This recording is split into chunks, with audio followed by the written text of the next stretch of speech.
자, 두 번째, 박원순 아이폰이 열린다. 자, 우리가 이렇게 박원순의 이 판도라의 상자가 드디어 열리는 것 같습니다. 이니시런님께서 킬링필드도 아니고 6.25 때 킬링필드였죠, 여러분. 이 한반도가 피로 뒤덮인 킬링필드였던 거죠. 그리고 어린아이들도 막 죽창으로 찔러 죽이고. 여러분, 킬링필드에 가면은요, 제가 옛날에 이제 갔는데, 한 10몇 년 전에 갔는데, 입장료가 5불인가 7불로 달러로 주고 갔던 기억이 납니다. 근데 그때 폴포트 공산당 애들이 어린 아이들까지 이렇게 패 죽인 게 있어요.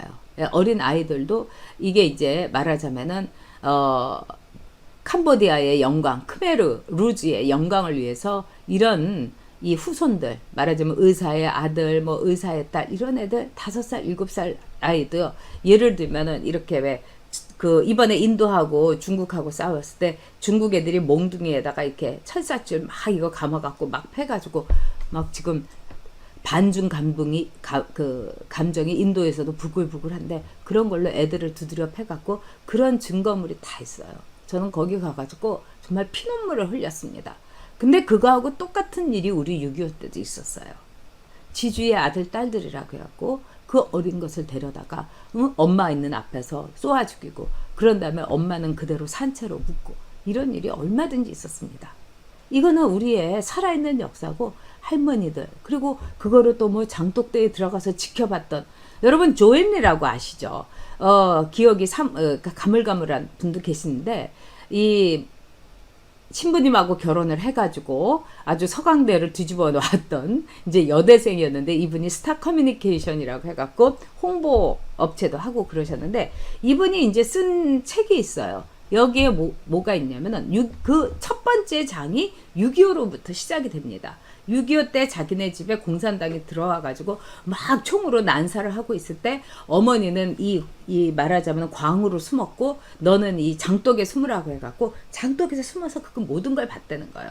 그래서 그 집에 있는 이 친척이 그냥 총에 난사돼서 죽는 거예요. 그때 조앤리가 말하자면 10살도 안 됐던 건데 이게 모두의 역사입니다. 그래서 저는 그 책을 보면서 저도 6.25 얘기 부모님한테 많이 들어도 또 조앤리 씨의 이 생생한 증언을 보니까 더 무섭고 끔찍했던 겁니다. 자, 이게 6.25예요. 근데 이런 종북 변호사. 그 다음에 이 박원순이도요. 북한에 대해서 엄청나게 우호적이었어요. 그래서 박원순이가 또 자기가 대권 행보를 한다고 하면서 워싱턴에 가서 특파원들한테 뭐라고 했느냐. 2022년이 되면은 모든 남북한의 군사 행동이라든가 이런 걸 없애야 된다. 이런 말까지 했다는 거예요. 그러니까 걔도 종북이에요. 확실한 종북입니다. 그리고 어떻게 보면 북한한테 점수 얻을까 이런 얘기를 했고요. 이번에 북한에서요. 임종석하고 이인영이가 이렇게 나오니까 너무 좋아했다는 거 아닙니까? 미국에다가 할 말 할 수 있는 사람들이다. 이렇게 얘기를 하면서요. 참 기가 막힙니다. 자, 우리 박순자님께서 노영이가 대한민국의 방송국에서 변호사로서 대학 강사로서 일할 기회를 준다면 대한민국에 미래가 없죠. 맞습니다. 박순자님. 우리의 수치입니다. 박하하님. 들어오셨군요. 반갑습니다. 총 쏘면 그냥 맞고 죽나요? 맞습니다. 진짜 백선엽 장군이 그러면은 백기토항하고 있었으면은 여러분이나 저나 지금 문재인 정권하고 그러려면 우리가 정말 문재인 정권하고 죽음을 각오하고 싸워야 됩니다. 백선엽 장군을 생각하면 우리 조금이라도 비겁해서는 안 되는 겁니다. 그때 백선엽 장군이 백기투항을 하고 동적이라고 해갖고 어서 오십시오 하고 인공기 흔들고 있었으면은 지금 우리가 어땠겠습니까? 우리는요 아마 오늘 아침 어저께도 굶었는데 오늘 아침은 어디 가서 배급을 타나 뭐 이런 궁리하고 있었을 거 아니겠습니까? 그리고 백선엽 장군님께서 그 뛰어난 전략과 다부동 전투라는 거는요 우리 정말 전쟁사에서 전쟁의 승전보로서 아주 영원히 남을 불멸의 전투입니다. 그런데 북한에서는 김일성의 보천보 전투를 가지고 그렇게 꾸미는데요. 여러분 보천보 전투는요. 아주 소규모의 전투였습니다. 그리고 김일성은요. 항일운동 한 건 맞지만은 김일성은요, 급이 안 됐던 사람이에요. 근데 어찌 감히 정말 이 노영희는 북한으로 가가지고 보천보 전투 이거나 홍보하고, 정말 놀랍죠. 그 무지와 그 파렴치에 대해서 더 놀랐습니다. 자, 박원순의 얘기로 돌아가도록 하겠습니다. 자, 여러분께서 젠더 특보라는 게 있었느냐, 이런데 이 젠더 특보라는 여자는 뭐 남윤인순이라는 여자의 보좌관이었다는 거예요. 그래갖고 이 남윤인순이라는 여자의 보좌관이니까 그거를 박원순이가 먹고 살기 일자리 하나 해준 겁니다. 그래서 박원순이가 10년 동안 서울시에 있으면서요, 굉장히 많은 국회의원들의 보좌관이라든가 또는 하다못해 임종석이부터 이화영이부터 다 먹여 살린 거예요. 백수들 아닙니까? 윤인순이라는 뭐 남윤인순이라는 여자도 선거 떨어지면 백수인데 진짜 보좌관들의 이 일자리가 굉장히 안타깝습니다. 저도 이제 그거를 경험했던 사람이기 때문에. 그런데 그런 일자리 창출을요, 말하자면은 박원순이가 다 한 거예요. 그래서 10년 동안 박원순이는 국회의원들의 이렇게 뒤를 봐주고, 그 다음에 국회의원들하고 사바사바 하면서 되지도 않을 뭐 영등포 같은 데는 KTX가 더 서야 되는데 거기다가 뭐 예술의 전당 같은 거를 짓는다. 영등포 주민은 예술의 전당 원치 않아요. 영등포는 제가 알았지만 거기는 먹고 살기가 빠듯한 뭐 바우 공장에서 하루 종일 그 열하고 싸우시는, 열기하고 싸우시는 분들, 용접하시는 분들, 그리고 KTX가 한 번이라도 더 서가지고 거기서 사람들이 내려가지고 뭐 롯데에서도 쇼핑하고 정말 영등포 시장이라도 들리고 이걸 원하는 겁니다.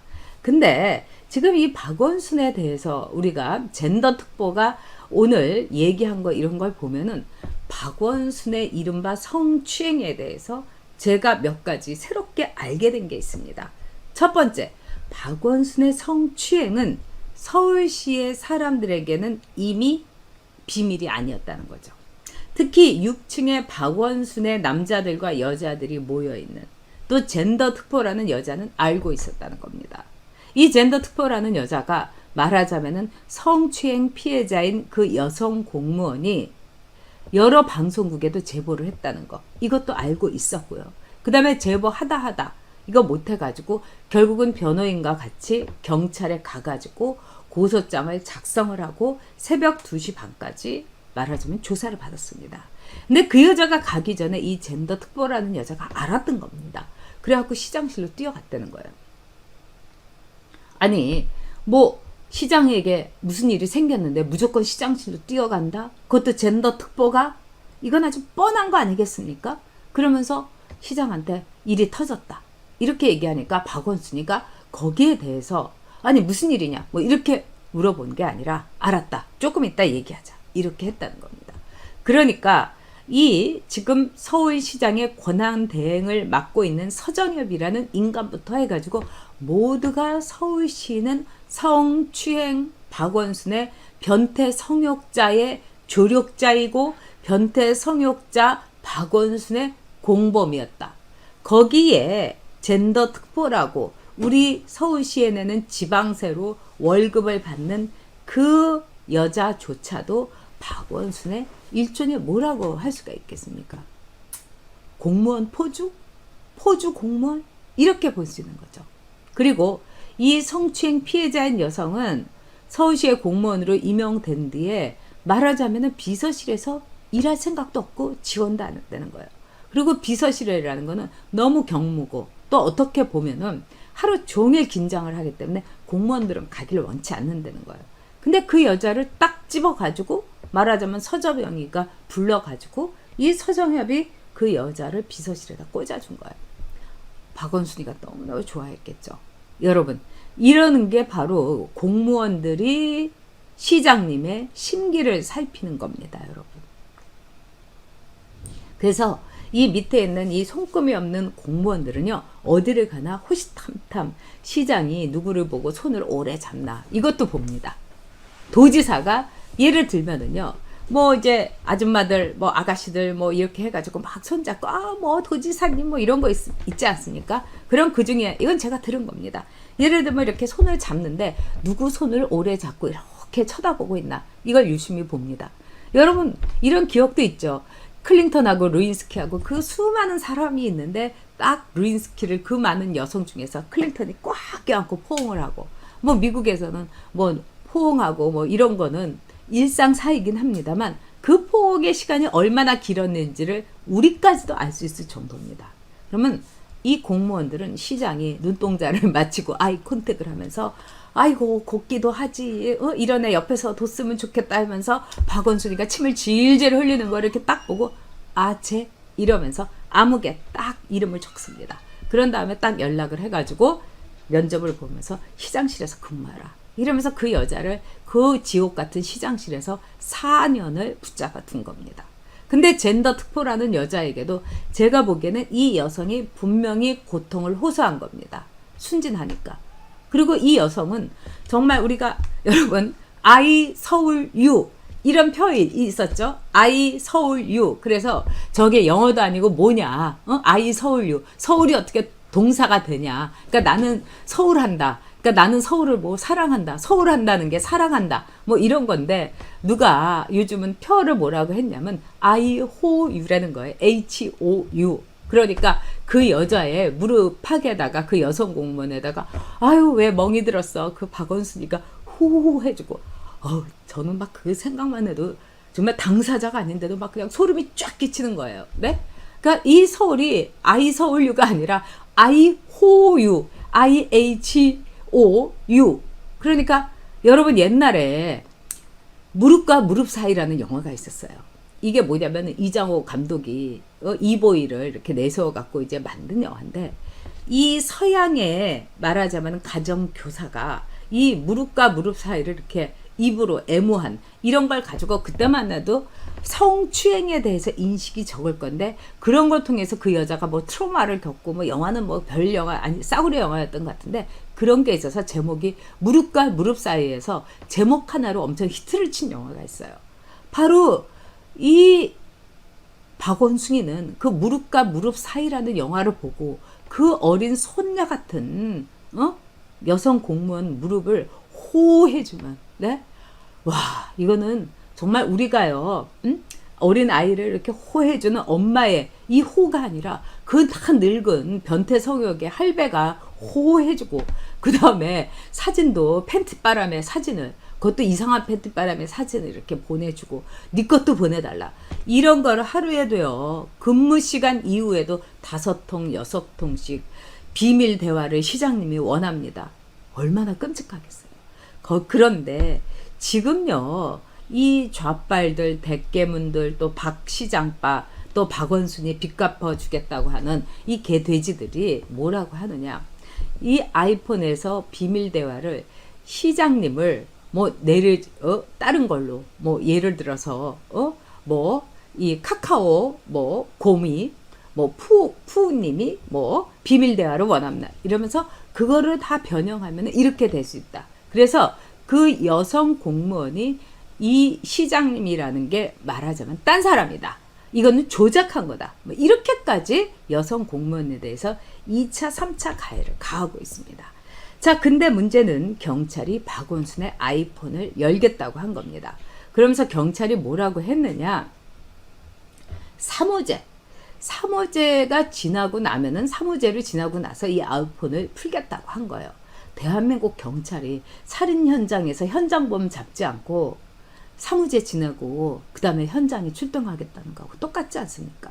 그리고 3호제가 지난 뒤에 아이폰을 풀겠다. 이것도 아까 딸기파파님 말씀하는 것처럼 시간을 벌어주려는 것이 아닌가. 말하자면 이번에도요.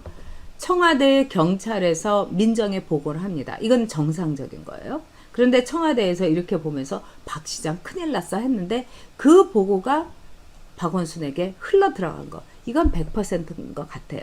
그리고 뿐만 아니라 서울시에서 더 놀라운 것은 이미 박원순이의 추악한 성추행에 대해서 젠더 특보는 물론이고 6층의 남자들이 알았기 때문에 그날 밤에 회의를 했다는 겁니다.